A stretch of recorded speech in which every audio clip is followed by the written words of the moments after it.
No fim da tarde daquele 15 de maio de 1927, o povoado de Belém do Arrojado fervilha.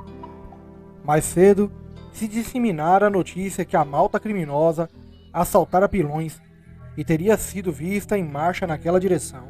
Temendo serem vítimas de um ataque, moradores dali, coordenados pelo subdelegado Nelson Leite, rapidamente cuidaram de organizar uma resistência armada. Agruparam-se 11 homens dispostos a repelir a qualquer custo o assalto que agora parece inevitável. Leite tratou de executar um plano simples, mas que poderia dar bom resultado. Distribuiu com os voluntários poucos rifles e espingardas que conseguiu arrecadar. Repartiu a munição disponível. Os melhores atiradores foram destacados para os pontos estratégicos, na igreja, ponto mais alto de abrangente visão dos arredores.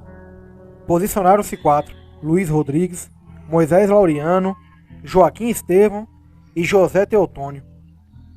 A noite cai sobre o lugarejo. Todos aguardam ansioso algum aviso por parte do olheiro que for encarregado de vigiar os acessos da povoação.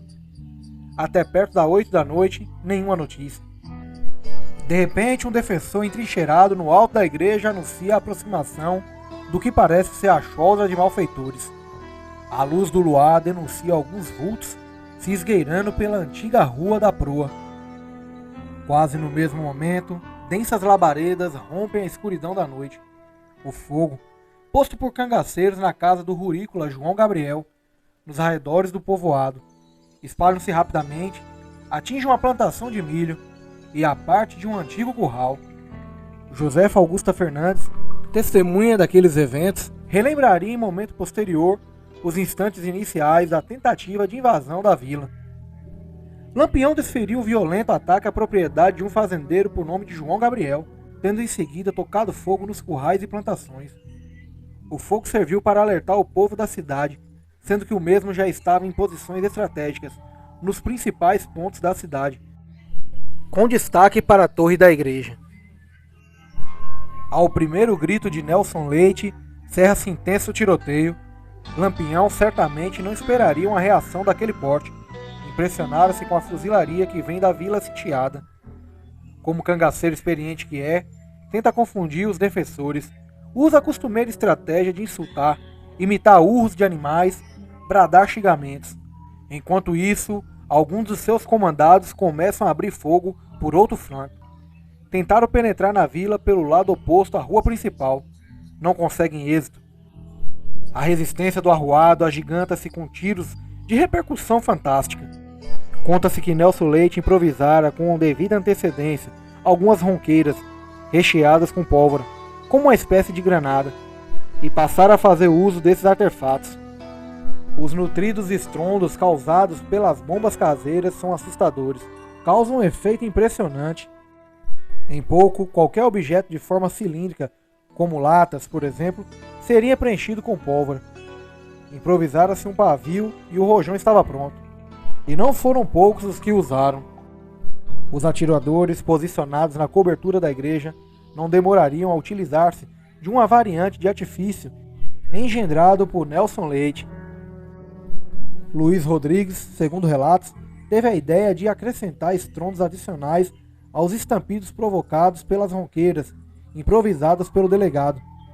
Começaram a efetuar um outro disparo em direção ao piso da nave do prédio. O som dos tiros, bem amplificado pelo eco do templo vazio, é fantástico. Os demais defensores entrincheirados na igreja, a partir de então, passam a imitar a curiosa ideia de Rodrigues. O barulho torna-se ensurdecedor. A estratégia funciona amplamente. Os cangaceiros, um tanto atarantados, mantêm posição de cautela. Não avançam o território inimigo. Se protegem por trás das árvores, junto às paredes das casas da vila. O escuro e a névoa provocada pela fumaceira dos tiros os impede de enxergar com clareza as pesadas armas usadas na defesa do arruado. Ainda no acesso do combate, um dos artilheiros percebe silhueta humana a se esgueirar próximo à igreja. Do alto, não consegue distinguir com clareza de quem se trata. Na dúvida, dispara em direção ao vulto. O civil Antônio Corrêa é atingido com gravidade. Um tiro de fuzil lhe vara o pulmão.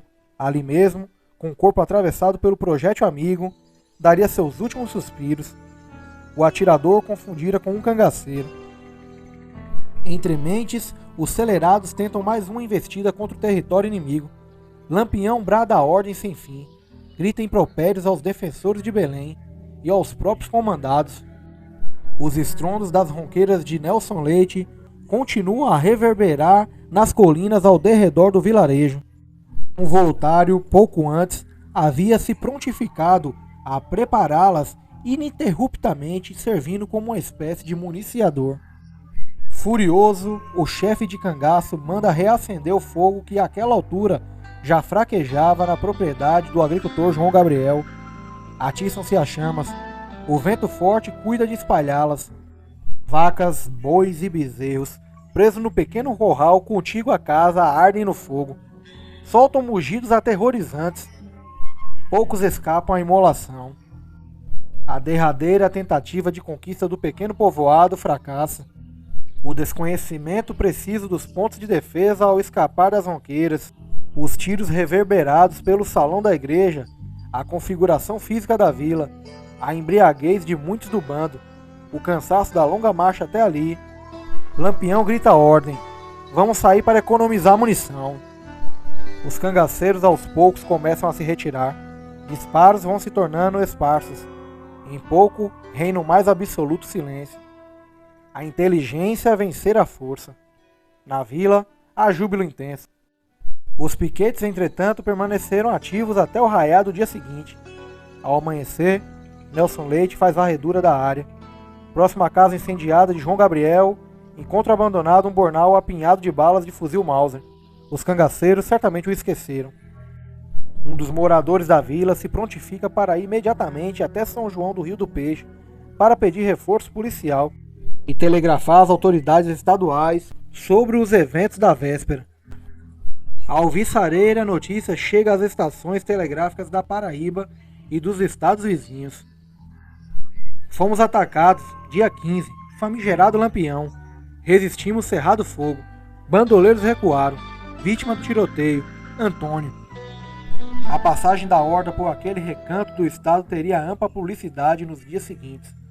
A medonha sequência de homicídios praticados pelo bando não seria ignorada pela imprensa. A edição de 31 de maio de 1937 do jornal A União anotaria a violência verificada naquela área. Lampião costuma assinalar sua passagem com sangue. São João ainda não tivera a desaventura de ser visitado pelo grupo sinistro e o maldito bandoleiro quis que essa primeira visita fosse de sangue. E após se referir aos vários assassinatos praticados pela horda concluiria: ainda há notícias de outras mortes sem confirmação. Muitos foram espancados. Os roubos então não se contam. E assim se deu a resistência daquele pequeno povoado da atual Iraúna, Paraíba. Bem pessoal, encerro por aqui, espero que vocês tenham gostado deste vídeo. Se sim, não esqueçam de deixar o like, ele é super importante para a divulgação dos nossos vídeos na plataforma do YouTube. Comentem aí também o que vocês acharam do vídeo. Conheciam essa história? Conheciam essa resistência do povo? Deixem aí nos comentários, quero saber a opinião de vocês. No mais, eu me despeço por aqui, fiquem todos com Deus, um forte abraço e até a próxima!